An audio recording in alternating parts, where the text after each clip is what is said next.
running backs. Defense really showing respect to the deep ball here, playing off the receivers. Now McNair. And this time he's got the hookup. It's complete. And able to pick up the first across midfield to the 47. And with that last play, he's now up over that 300-yard mark. And in today's NFL, it almost feels routine. And I hate that when you talk about a 300-yard passing game. To me, 300 yards still signifies excellence, and he's achieved that in this performance. An ex-teammate used to tell me all the time, I hate experienced quarterbacks because no matter what, you really can't hide what you're doing. And I think that right there, he knew right away where the blitz was coming from, where his primary guy was going to be, and he ended up going to a secondary target for a nice game. I was just going to ask you, that wasn't the primary target. He's so good at that, isn't he? I think he knew right away that he wasn't going to get to his primary guy. I think he read that as soon as he got to the line of scrimmage. And it's caught. Touchdown. Their dangerous wide receiver. His second touchdown of the afternoon. And his guys are able to close that gap just a bit. He has his 2 scores, but still a sizable deficit in this game. Do you have him in fantasy football this week? Unfortunately, no. It's too bad, right? That would have been big points. But he is really trying to rally his team as best he can. Things are not going as well the rest of the way for them. That's why they're down with this deficit. He might need to score a couple more times to give them a chance. The Patriot offense now set to come back out onto the field. And on the last drive, they were in field goal range. They just opted not to kick it, didn't get it. How does that change the mentality this go-around? I don't think it changes much for the head coach because this is what he preaches all the time. Attack at all times. There goes Larry Fitzgerald. Past the 20. And he's taken down deep in their territory. Welcome back live to Orlando. We get set for the 4th quarter. Patriots have the lead. They also have the football.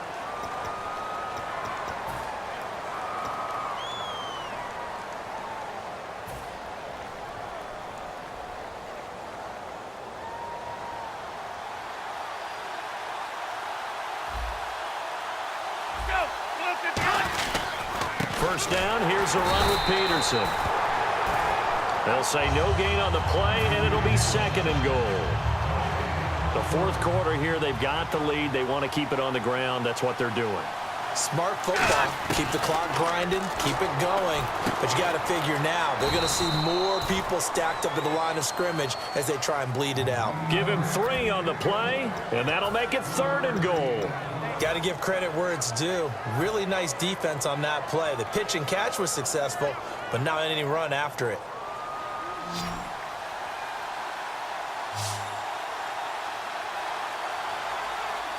Here we go. 158. 158. Off the play fake, he'll look to throw. And this is caught by Gates for a New England touchdown. Antonio Gates from 4 yards out. And the Patriots add 6 to their lead. And the lead now to 3 touchdowns at 21 points.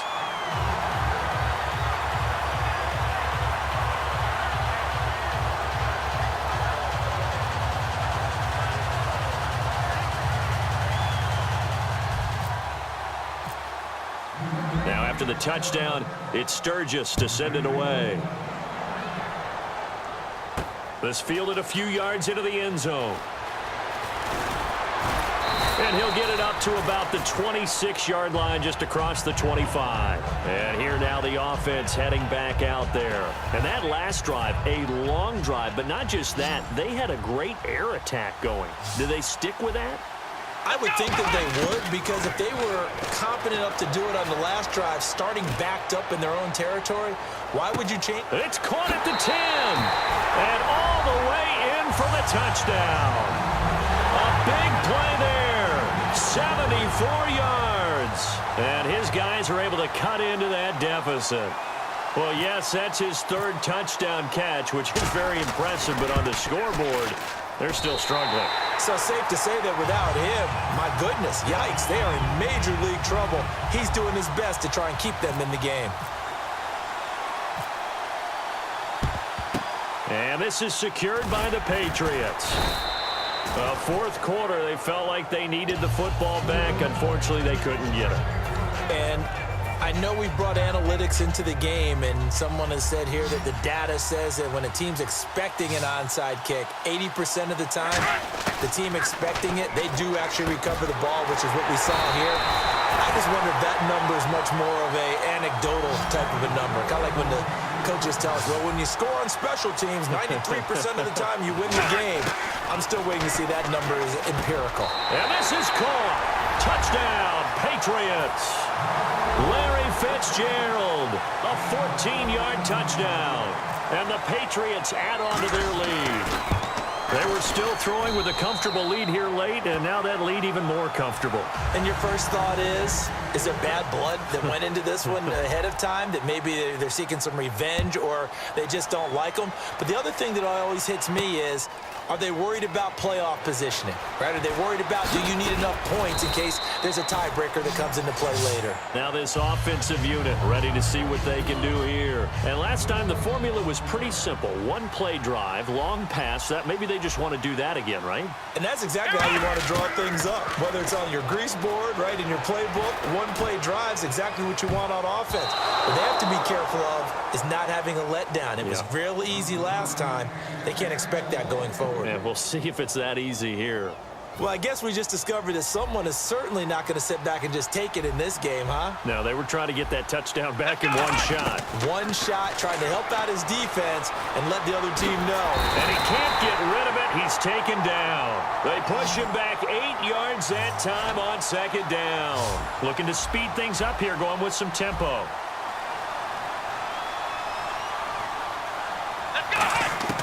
Out of the gun, it's McNair. He's going to launch this thing way downfield. Oh, this is taken in. It's complete. And a huge play that time. 47 yards. Time for a break. Back to finish it off on EA Sports after this. To throw, McNair. And he's going to find his man out of the backfield. That's complete. They'll get 19 yards there. And that enables them to also pick up the first. They're going to hurry back to the line now.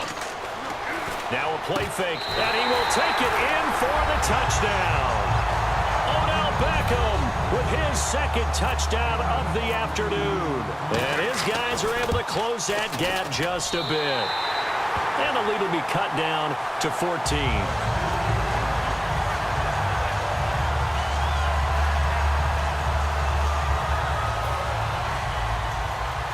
And now a whistle and a timeout called by the kicking team. It's just their first. They've got 2 more to use here in the final stages.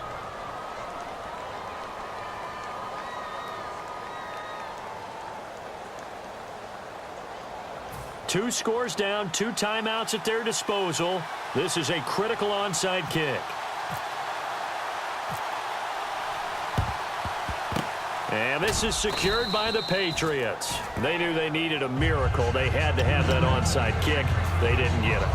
Well, as we knew, even before they put the toe to the leather on that one, their chances of getting that done, slim and none. And I do believe we saw Slim just leave the door, didn't we? We did indeed. I think we're down to none. And Steve Smith hauls it in. And he gets this inside the 35-yard line. Now whistles come in. We're going to get a timeout here by the offense. It's just their first. They've got 2 more to use here in the final stages.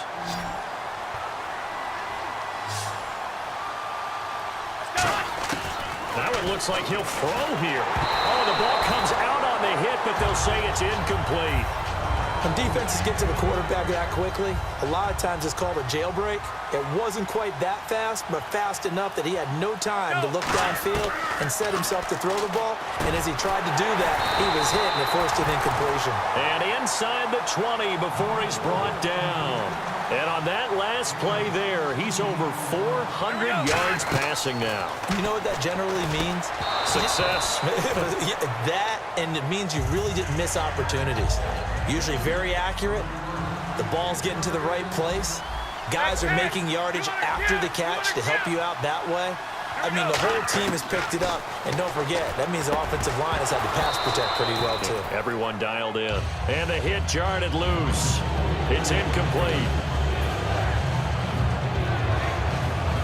Incomplete pass on second down. Let's see what the offense draws up here on third. They'll look to throw again. And incomplete. The contact made the ball roam free and brings up fourth down.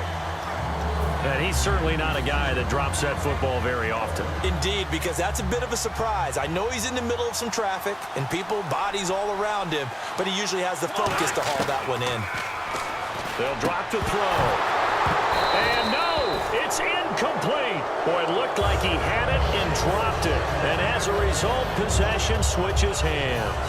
Out comes this offensive unit as they get set to take over here. And they'll be looking to build off of a nice drive last time, a drive that really relied on the quarterback. Making good decisions, distributing the ball well, distributing it accurately, keeping it away from danger. A really nicely run drive. But now the defense, what adjustments do they need to make in the passing game?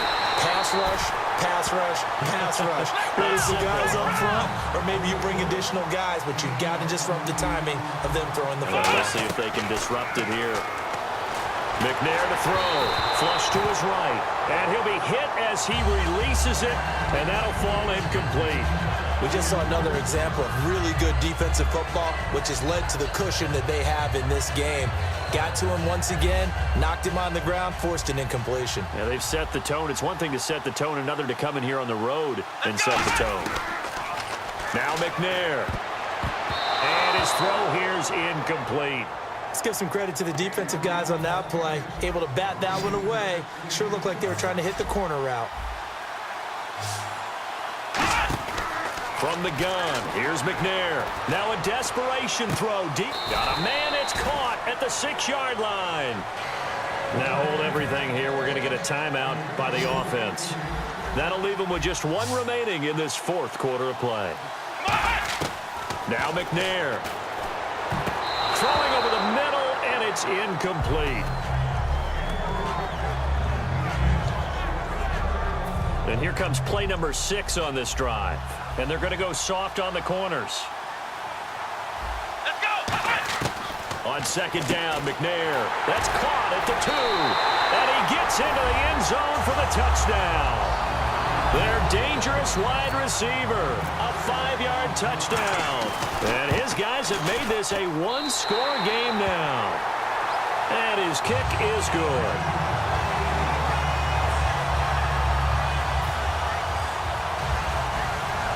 So the onside kick will come with 17 seconds to play.